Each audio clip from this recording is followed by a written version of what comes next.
لیکن خرق عادت اسے کہتے ہیں کہ عادی قانون کاٹ کر توڑ کر اللہ اپنی خصوصی قدرت اور اپنے خصوصی مشیت کو ظاہر کر دے۔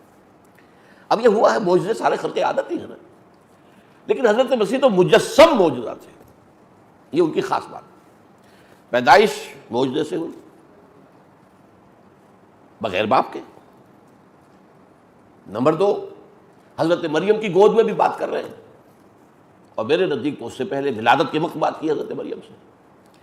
سورہ مریم میں جو قصہ آیا ہے کہ بہرحال حمل جیسے ہوا وہ سورہ مریم میں پہلے بیان کیا گیا ہے، اللہ کے حکم سے فرشتہ نے جو ہے وہ آیا اور اس نے خبر دی۔ اب وہ جب حاملہ ہو گئے، حمل ظاہر ہو رہا تھا، تو اب آبادی میں کیسے رہیں؟ کہیں جا کر ویرانے میں کسی جگہ چھپ گئی۔ اس کو کہا ہے کہ وہ تو اس کو جو ہے دور ایک برج کی جگہ پر چلی گئی۔ وہاں یہ ہے کہ اب درد ذہن کا مرحلہ آ گیا ولادت کا۔ اب انہوں نے کہا یا لیتنی مت قبل ھذا وکنت نسیا منسیا۔ ایک تو وہ درد ایسے ہوتے ہیں، واقعہ یہ ہے کہ پچھلے زمانے میں تو ولادت کے بعد عورت کی زندگی کو نئی زندگی سمجھا جاتا تھا، عام طور پر اتنی اموات واقع ہوتی تھی ولادت کے دوران کہ جو عورت جو ہے اس کے بعد صحیح سالم ہو گئی، وہ ہے کہ نئی زندگی ملی ہے۔ تو یا لیتنی مت قبل ھذا وکنت نسیا منسیا، اور میں تو، اور دوسرا فکر یہ کہ اب میں کہاں جاؤں گی اس بچے کو لے کر، کیا بتاؤں گی لوگوں کو، کون مانے گا کہ یہ فرشتہ اس کی منہ سے اللہ تعالیٰ کے حکم خصوصی یہ مجھے عمل ٹھہرا ہے، میں نے کوئی زنا نہیں کیا ہے، کوئی بدکاری نہیں کی۔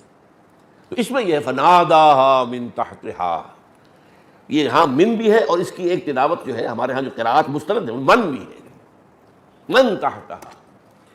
تو پہلی کی روح سے ترجمہ یہ کیا جاتا ہے کہ وہی فرشتہ جس نے کہ خوشخبری دی تھی کہ تمہارے یہاں ولادت ہوگی، وہی اس پہاڑی ذرا اونچی جگہ پر تھیں وہ، تو وہاں سے اس کے نیچے جو ہے اس کے نشیب میں دامن میں وہ فرشتہ موجود تھا، اس نے پکارا لا تحزنی قد جعل ربک تحتک سریا وہزی الیک بجذع النخلۃ تساقط علیک رطبا جنیا۔ نہیں، افسوس نہ کرو، غمگین نہ ہو، تمہارے رب نے تمہارے نیچے یا تمہارے قریب دامن میں ایک ندی بھی نکال دی ہے، پانی پیو ٹھنڈا۔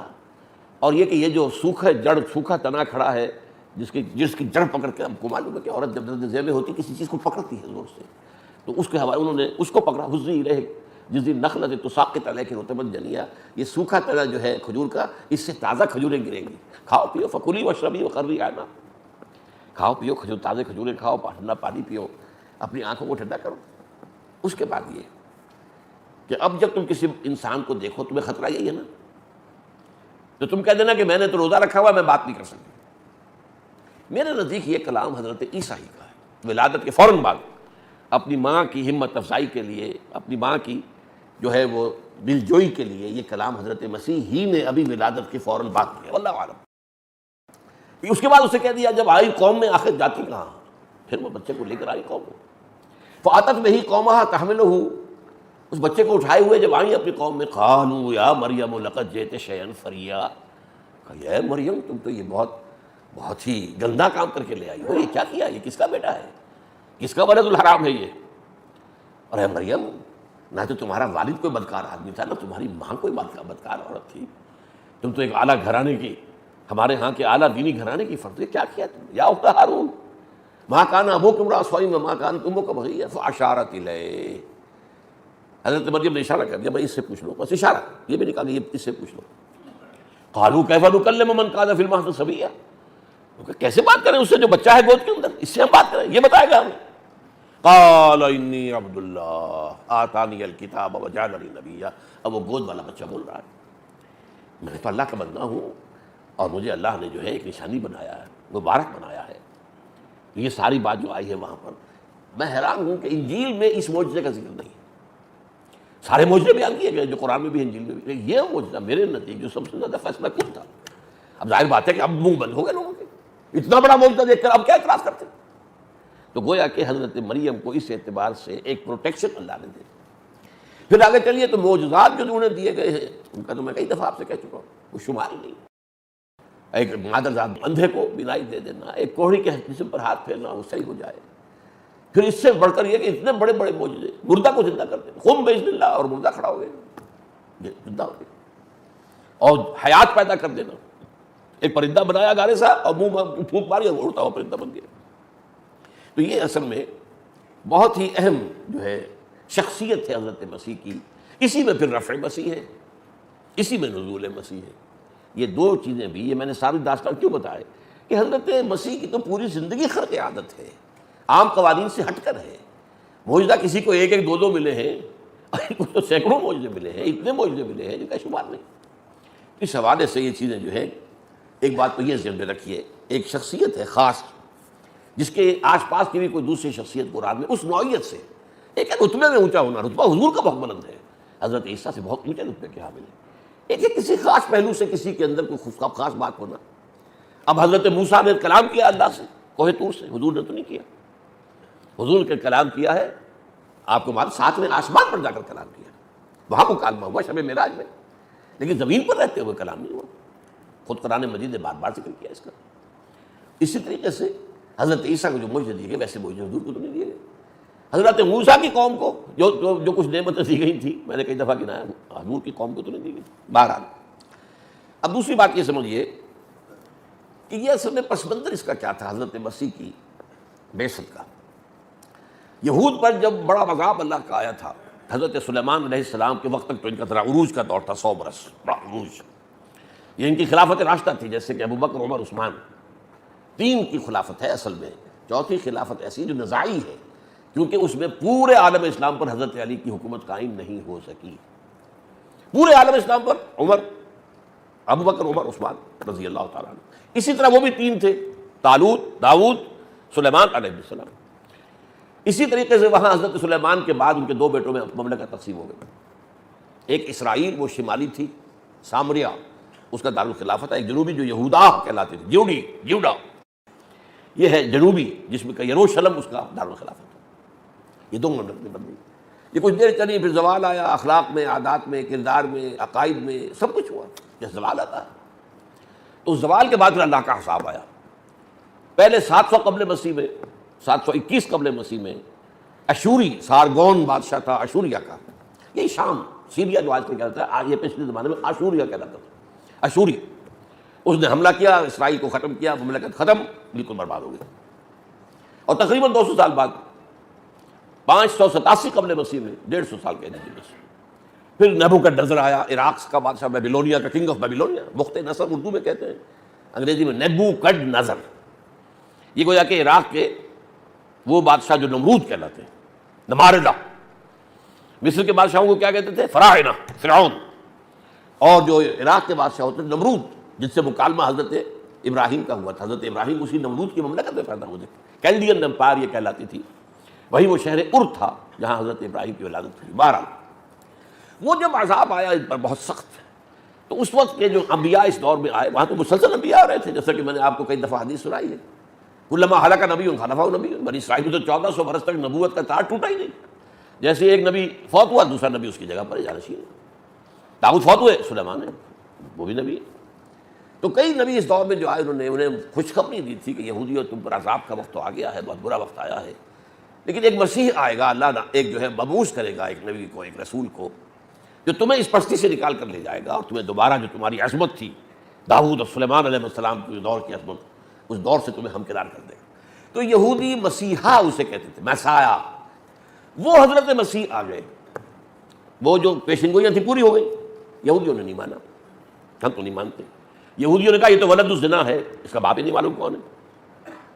بلکہ ان کا کہنا یہ تھا کہ اس کا نکاح یا اس کا رشتہ ہو چکا تھا، یوسف نجار تھے، ایک بڑا ہی تھا کارپینٹر، لیکن ابھی رخصتی نہیں ہوئی تھی، اس سے پہلے ہی یہ آپس میں انہوں نے وہ جو ہے جنسی فعل کیا ہے، جس سے یہ نطفہ ہوا، تو یہ ولد الحرام ہے جب تک کہ رخصتی نہ ہو۔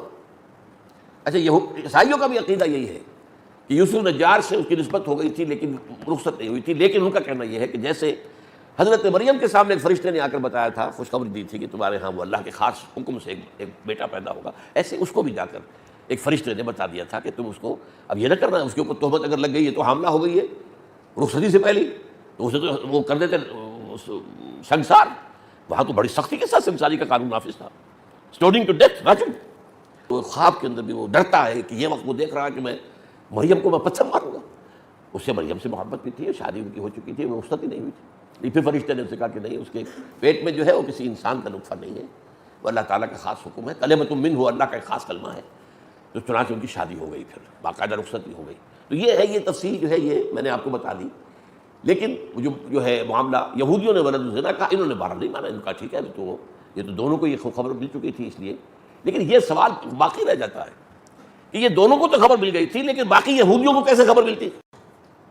قرآن جو بتا رہا ہے اس نے سب کے سامنے معاملہ کھول دیا کہ وہ بچہ جو گود میں وہ خود کہہ رہا قال انی عبداللہ آتانی الکتاب وجعلنی نبیا وجعلنی مبارکا اینما کنت واوصانی بالصلاۃ والزکاۃ ما دمت حیا وبرا بوالدتی ولم یجعلنی جبارا شقیا والسلام علی یوم ولدت ویوم اموت ویوم ابعث حیا ذلک عیسی ابن مریم.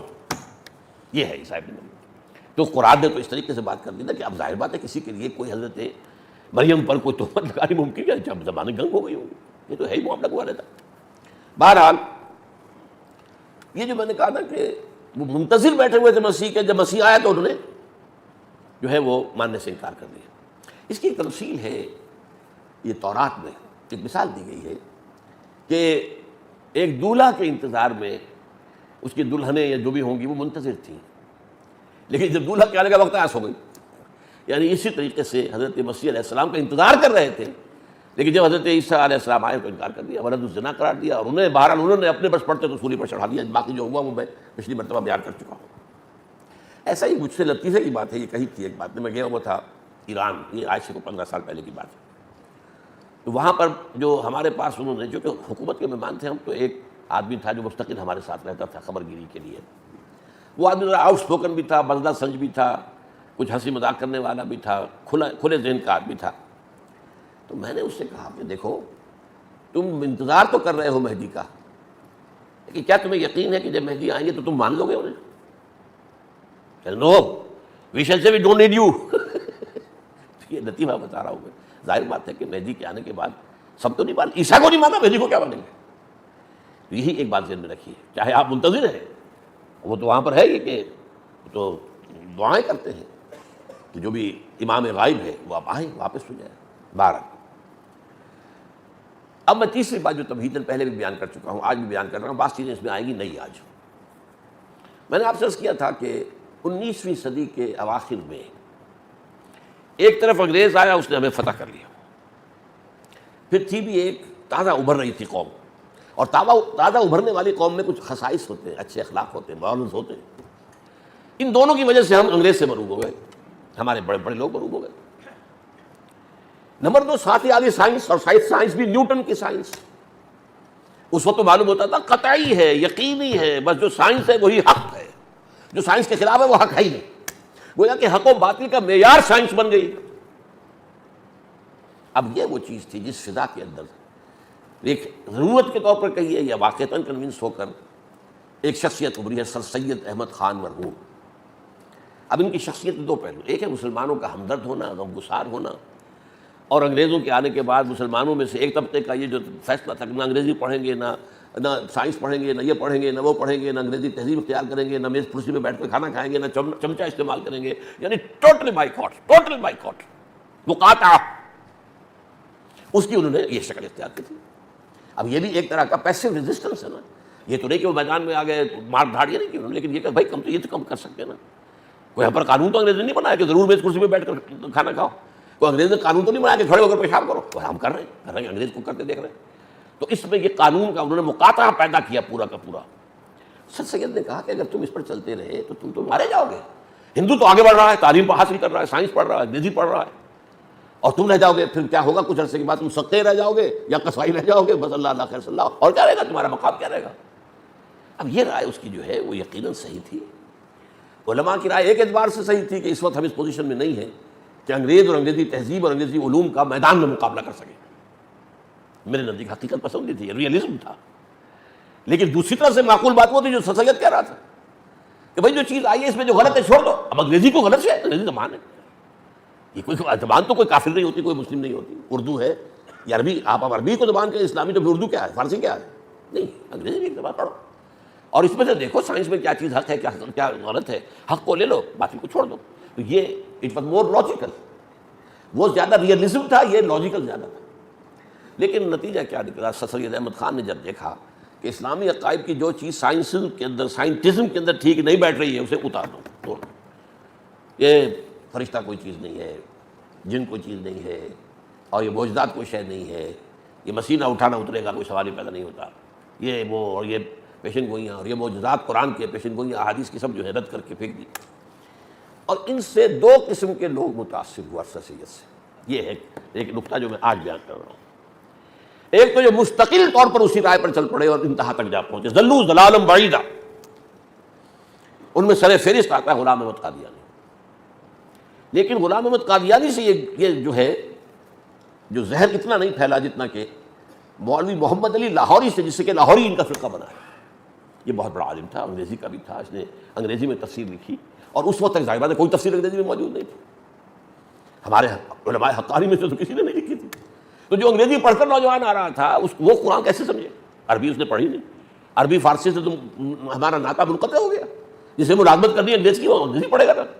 اس انگریزی پڑھنے والوں کو اسلام کون سکھائے؟ تو یہ کتاب انتہائی مقبول ہوئی، تفسیر مولوی محمد علی کی انگریزی کے اندر. اس کے اندر وہ زہر ہے. اور آپ کو میں بتا دوں کہ ہمارے ایک بہت بڑے آدمی مولانا عبد الماجد دریابادی رحمۃ اللہ علیہ، وہ چونکہ انہوں نے فلسفہ پڑھا تھا نوجوانی میں، ملحد ہو گئے تھے. منکر، کوئی خدا ہوتا نہیں، ملحد. وہ یہ کہتے ہیں کہ مجھے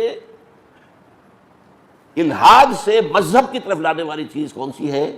گیتا، ہندوؤں کی کتاب گیتا، مقدس گیتا ہوتی ہے. اس نے تو مجھے ملحد سے نکال کر اور مذہبی بنا دیا، یعنی روحانیت کا کوئی کام کا قائل ہو گیا. اور پھر اس مذہبیت سے اسلام تک لانے والا وہ مولوی محمد علی لاہوری ہے، جس کی یہ تفسیر میں نے پڑھی تو پھر میں اسلام پر. تو ایک تو یہ لوگ، لیکن یہ کہ ان کے اندر یہ زہر مستقل ہو. پھر یہ کہ اس کے بعد علامہ مشرقی، اسی نوعیت کی شخصیت، میں بتا چکا ہوں کسی مولوی کا غلط مذہب نمبر 1، مولوی کا غلط مذہب نمبر 2، مولوی کا غلط نمبر 3، سارے مولویوں کے یہ سارے عقائد یہ وہ سب غلط. پھر جملہ منکرین سنت کا طائفہ جو آیا ہے، منکرین سنت، ان میں سب سے زیادہ جس شخص نے زہر گھولا ہے، کون سیاہی گھول رہا ہے وقت کے بہتے دریا میں، وہ غلام احمد پرویز. اچھا لکھنے والا، اچھا بولنے والا، لیکن اس نے جس طریقے سے حدیث سے رشتہ کاٹا ہے امت مسلمہ کا.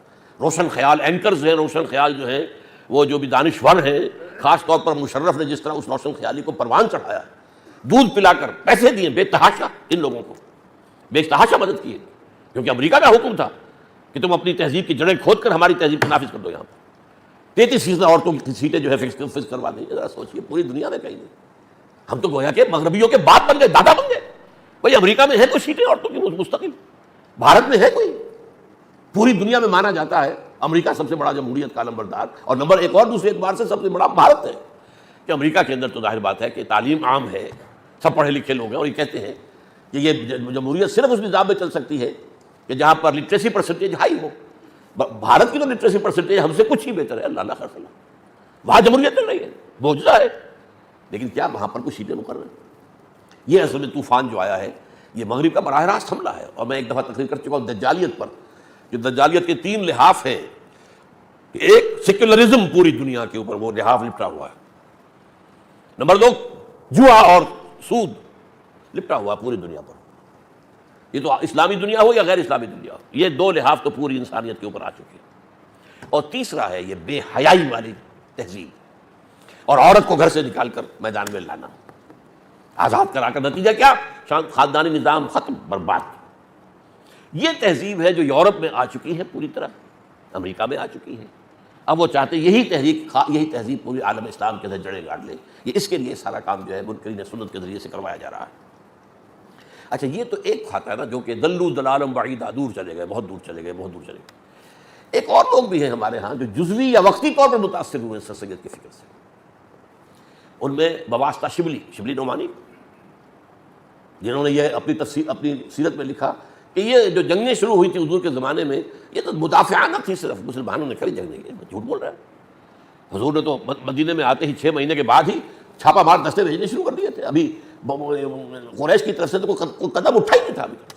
اسی طرح مولانا فراہی، اب یہ بھی نوٹ کر لیجیے، میں خود اپنے سورسز جو ہے قرآن مجید کے فہم کے ان میں شمار کرتا ہوں. فراہی اصلاحی، ابوالکلام ابوالعلا، ڈاکٹر اقبال ڈاکٹر رفیع الدین، شیخ الہند مولانا محمود حسن، شیخ الاسلام شبیر احمد عثمانی. یہ 4 بس کہتا ہوں کہ ایک حوض ہے، حوض کے اندر 4 پائپوں سے پانی آ رہا ہے. حوض ہے، وہ حوض ہے جس میں جمع ہوا ہے. لیکن یہ کہ میں کسی شخص کے ساتھ ایسا نتھی نہیں ہوں، ایسی عقیدت میں نہیں ہوں کہ اس کی غلط بات کو بھی صحیح کہوں. یہ مولانا فراہی سے شدید اختلاف. عجیب، آپ نوٹ کیجئے تفسیر جو ہے سورہ فیل، وہ عجیب تفسیر. نہیں کوئی پرندے نہیں آئے تھے، کوئی چونچوں میں ان کے کنکریاں نہیں تھیں. یہ تو اصل میں پرندے جھڑ کے جھڑ آیا کرتے تھے جب کوئی لشکر چلتا تھا کہیں, تو اس امید میں کہ جنگ ہوگی تو بہت سے لوگ مریں گے تو گوشت کھانے کو ملے گا. وہ پرندے اس لیے اس انتظار میں ساتھ ساتھ چلا کرتے تھے. بس وہ مارا تو عربوں نے ہے, پتھر پھینک پھینک کر مارا. ارے بھائی پتھر پھینکنا, جو پتھر انسان کو مار سکے اس کو پھینکنا آسان کام. اور یہ کہ کتنے تھے یہ قریش, کتنا بڑا لشکر لے کر آیا تھا, چٹانیں وہاں سے پھینکنے کا کوئی امکان تھا؟ ایک معجزہ تھا. کس شان کے ساتھ اللہ کہہ رہا الم تری کیف فعل ربک باصحاب الفیل الم یجعل کیدہم فی تضلیل وارسل علیہم طیرا ابابیل ترمیہم بحجارۃ من سجیل فجعلہم کعصف مأکول. ایک پوری صورت اس واقعے کے اوپر. اب یہ کہہ رہی ہے یہ تو پرندے ایسے آئے تھے کہ اس امید میں کہ چونکہ مارکا ہوگا تو بہت سی لاشیں گریں گی نا, پھر وہ گوشت ہمیں کھانے کو ملے گا. بہرحال یہ وہ لوگ ہیں کہ جو عارضی طور پر متاثر ہوئے یا جزوی طور پر, بعض لوگ جزوی طور پر آخری وقت تک قائم رہے. مولانا اصلاحی صاحب بھی رفع مسیح نزول مسیح کے قائل نہیں تھے. یہی سر سید کا فکر. علامہ اقبال نہیں بچا ہے, یعنی یوں سمجھیے کہ میں اسے اپنا مرشد معنوی مانتا ہوں, آپ کو معلوم ہے میرے نگاہ میں جو قدر ہے. یہ جو انہوں نے لکھ دیا یہ سب جو مہدی ویدی اور یہ عیسیٰ کا آنا, یہ سب جو ہے یہ مجوسیوں کی روایات ہے جو اسلام میں آ گئی. لا حول ولا قوت. اقبال نے کہا ہے یہ سب جو ہے مجوسیوں کی روایات ہے جو اسلام میں داخل کر دی گئی ہیں. متاثر یہ سارا فکر اصل میں آپ سمجھ لیں, اصل میں اس دور کا جو روگ تھا اس کو میں اور آپ محسوس نہیں کر سکتے. آج جو ہے سائنس دنیا کی جو ہے آئنسٹائن کا دور کہلاتا ہے. سائنس میں کوئی شے ڈیفینٹ ہے ہی نہیں. پہلے تو یہ تھا میٹر از انڈسٹرکٹیبل, میٹر ختم ہو ہی نہیں سکتا. بٹ میٹر جو انرجی میں تحلیل ہو جاتا ہے ختم. میٹر صاحب کہاں رہ گئے, کچھ بھی نہیں رہے. ریلیٹیوٹی جو ہے اس کا فلسفہ آئنسٹائن کا, تو ہمارے لیے تو آسان ہے بہت معاملہ. اب تو ہم یاد تو کرتے ہیں کہ بابائے کبھی یاد جو ہے وہ نیوٹن ہے, لیکن وہ اس لیے کہ شروع کرنے والا ہے بس, ورنہ اس کے نظریات تو ختم ہو چکے ہیں. اب تو آئنسٹائن کا دور ہے. لیکن اس وقت جو آئی تھی سائنس وہ تو یقینی تھی نا. سائنس کی ایجادات, سائنس نے جو چیزیں پیدا کی ہیں, ایجادات کی ہیں, ان سب کا دیکھیے تو کس قدر روب اس وقت پڑا ہوگا. اب تو ہم عادی ہو گئے نا. کہاں ہم دیے جلایا کرتے تھے, کہیں کوئی شمع جلاتے تھے, کہیں مٹی کے تیل کا کوئی ڈالتے ہیں, کہاں بجلی بٹن دبایا اور چاروں روشنی. یہ کہاں سے آ گیا تھا؟ تو اس سے معروفیت جو ہے ہونی لازم تھی. اقبال کا معاملہ بھی میں آج چاہتا ہوں کھول کر آپ کے سامنے بیان کر دوں. ظاہر بات ہے اقبال کا ایک پہلو وہ ہے کہ جو سر سید کے ساتھ تسلسل ہے. آخر اقبال کالجوں میں پڑھا نا, یونیورسٹی میں پڑھا ہے. یہ دوسری بات ہے کہ بچپن میں اس کے والدین کی طرف سے مذہبی بنیادیں بڑی ٹھوک کر اس کی بنیاد میں ڈال دی گئی تھی. اور پھر علامہ میر حسن جو انہیں ملے, جنہوں نے عربی فارسی اور پھر بی اے تو کیا ہے اقبال نے عربی کے ساتھ, تو اس سے پہلو سے ان کی بچت ہوئی ہے بعد میں. اور وہ بعد میں اللہ تعالیٰ نے انہیں ان تمام چیزوں سے گمراہیوں سے نکال لیا ہے. ایک زمانے میں قادیانیت کے بارے میں انہوں نے کہا تھا جسے صحیح اسلام دیکھنا ہو جائے قادیان میں دیکھیں. کیوں کہا تھا؟ قادیان میں ایک آدمی بیٹھا ہوا ہے بشیر الدین محمود, اور اس کا تابع ہے, سب اس سے بیعت ہے, نظم ہے, ڈسپلن ہے. یہ تو برکت تھی نا اس بیعت کی جو غلام احمد قادیانی نے شروع کی, اور اب بشیر الدین محمود کیا کر بیعت تھی. تو بیعت کے نتیجے میں کیا ہوتا ہے, وہاں خلفشار نہیں ہوتا. پھر وہ تو ٹھیک ہے, ایک امیر کی بات ہے, ہم مانتے ہیں بھائی تو وہاں نظم ہے, ڈسپلن ہے. پھر ایک مذہبی ماحول انہوں نے اپنا پیدا کیا تھا جو کہ باقی شہروں میں تو نہیں تھا. وہ ایک محدود ان کی اپنی آبادی تھی. تو جسے اسلام دیکھنا ہو وہ جائے. اور آپ کو معلوم ہے ان کے بڑے بھائی قادیانی ہوئے, ان کا بھتیجا قادیانی. تو قادیانیت کی طرف. اور ایک زمانہ وہ تھا کہ جو اہل حدیث کے بہت بڑے عالم ثناء اللہ امرتسری رحمۃ اللہ علیہ, ان کی تفسیر ثنائی بہت مشہور ہے. وہ کہتے ہیں ایک وقت تھا کہ میں غلام احمد قادیانی کا وضو کرانا اپنے لیے باعث سعادت سمجھتا تھا. یہ بھی تھا. تو متاثر ہو جانا وقتی طور پر. تو علامہ اقبال کس درجے, آپ سوچیے ایک اقبال وہ تھا جو ترانہ الاپرا سارے جہاں سے اچھا ہندوستان ہمارا, ہم بلبلیں ہیں اس کی اور یہ گلستاں ہمارا, اور مذہب نہیں سکھاتا آپس میں بیر رکھنا, ہندی ہے ہم وطن ہے ہندوستان ہمارا. یہ نعرے.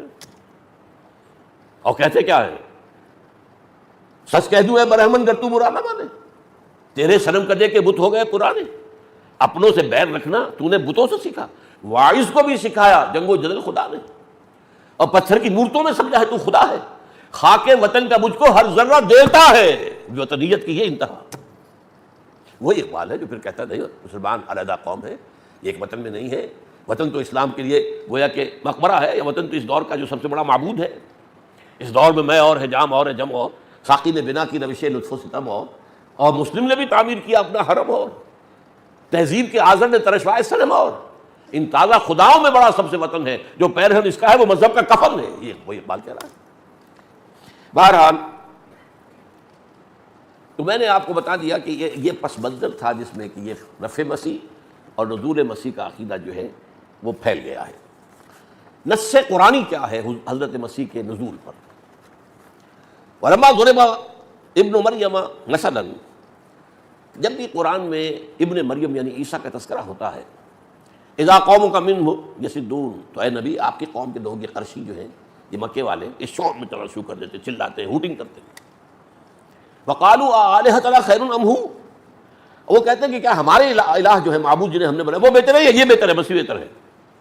مسیح تو چلو بن باپ کے پیدا ہوا تھا تو ایک عورت کے بطن سے، ٹھیک، ہم جنہیں مانتے ہیں تو فرشتے ہیں، وہ تو کہتے ہیں نہ باپ نہ ماں، وہ تو براہ راست اللہ کے حکم سے پیدا ہوئے اور نور سے پیدا ہوئے، سراپا نور.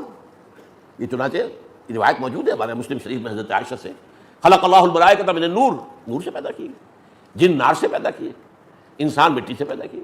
یہ 3 درجے ہیں، یہ میرا ایک علیحدہ موضوع ہے. فرمایا وہ کہنے لگتے کہ ہمارے معبود اچھے ہیں اس سے تو.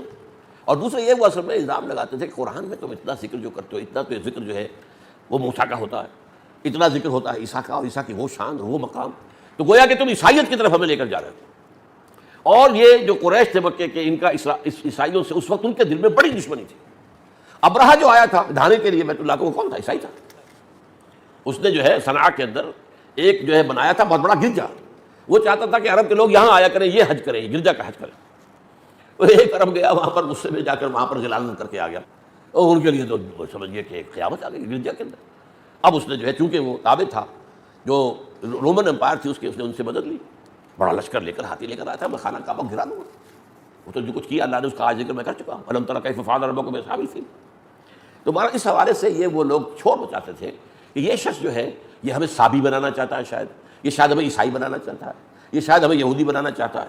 تو جب بھی عیسیٰ کا ذکر ہوتا ہے وہ تو فوٹنگ کرتے، چیختے چلاتے، ما ضربوہ لک الا جدلا.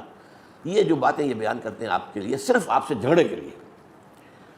بل ہم قوم خصمون، بلکہ یہ ہے ہی جھگڑا، قوم لدہ جسے کہا گیا قرآن، قوم لدہ، جھگڑا نہیں، قوم ماننے والی نہیں، اکڑ. عام تو بس قوم لدہ کی سب سے بڑی مثال ابو جہل ہے. اب حضرت عیسیٰ کے بارے میں فرمایا ان ہوا الا عبد انعمنا علیہ، وہ ہمارا ایک بندہ تھا، وہ کوئی معبود نہیں تھا، ہمارا بندہ تھا. ان ہوا الا عبد انعمنا علیہ، اس پر ہم نے خاص انعامات کیے. وجعلناہ مثلا لبنی اسرائیل، اور اسے بنی اسرائیل کے لیے ایک نشانی بنا دیا. یعنی اس سے بڑا اتمام حجت ہوگا کہ اتنے بڑے بڑے معجزے حضرت عیسیٰ نے دکھا دیے. تو بنی اسرائیل پر گویا کہ حجت جو ہے ختم کر دے، اتمام حجت کے درجے میں اللہ نے انہیں بہت سے ایسے خصائص دے دیے. ان کا قرآن ذکر کرتا ہے وَلَوْ نَشَاءُ لَجَعَلْنَا مِنْكُمْ مَلَائِكَةً فِي الْأَرْضِ يَخْلُفُونَ. اور تم ایسا سمجھتے ہو کہ نور سے پیدا ہونا جو ہے وہ مشکل ہے اور کوئی بڑی بات ہے فرشتوں کی.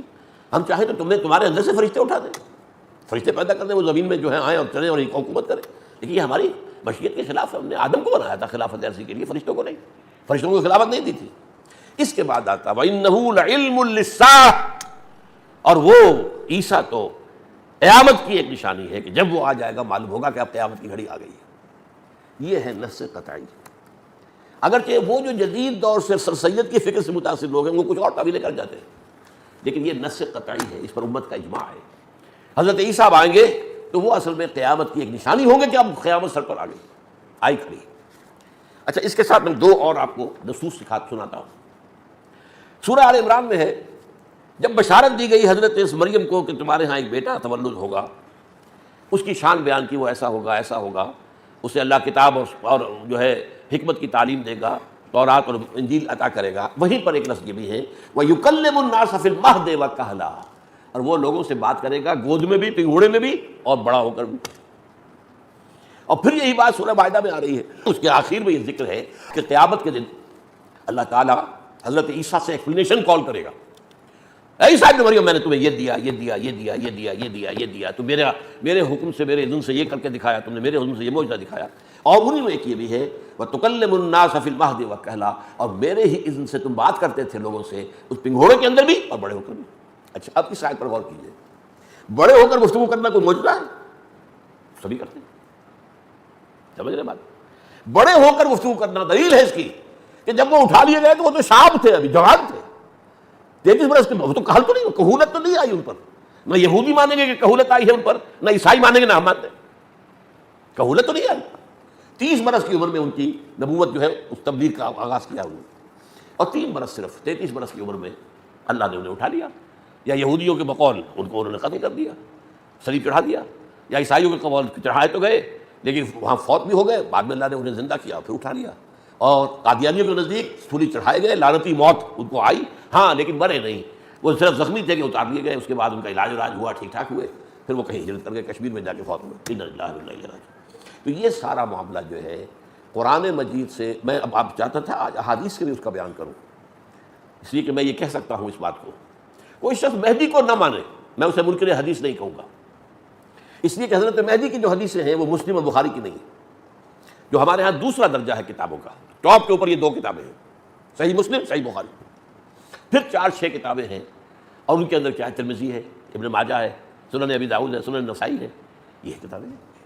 تو یہ ان درجے سیکنڈ جو لسٹ ہے ان میں تذکرہ ہے، اور بہت سی حدیثیں بڑی تفصیل سے.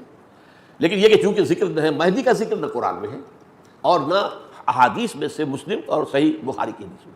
دوسرے درجے کی حدیثوں میں سے چلیے کوئی شخص نہیں مانتا، اب ظاہر بات ہے اس میں ٹیکنیکل نکال دیا جائے گا، اس میں یہ نقص ہے، اس میں فلاں راوی تھا، اس میں یہ تھا، وہ تو اللہ اللہ کرتا. لیکن جو شخص نزول مسیح کو نہیں مانتا، میں کہوں گا وہ منکر حدیث ہے پکا، اس لیے کہ یہ حدیثیں بخاری کی ہیں، یہ حدیثیں مسلم شریف کی ہیں. ان کو رد کر کے پھر آپ کہاں کھڑے رہ گئے؟ دین کہاں رہا؟ دین تو ختم ہو جائے گا اگر ان کتابوں کا معاملہ ہو. دین تو بنتا ہی سنت رسول سے ہے، اور تو کوئی نظام بنتا ہی نہیں، صرف قرآن کی بنیاد پر تو کوئی نظام بنتا ہی نہیں.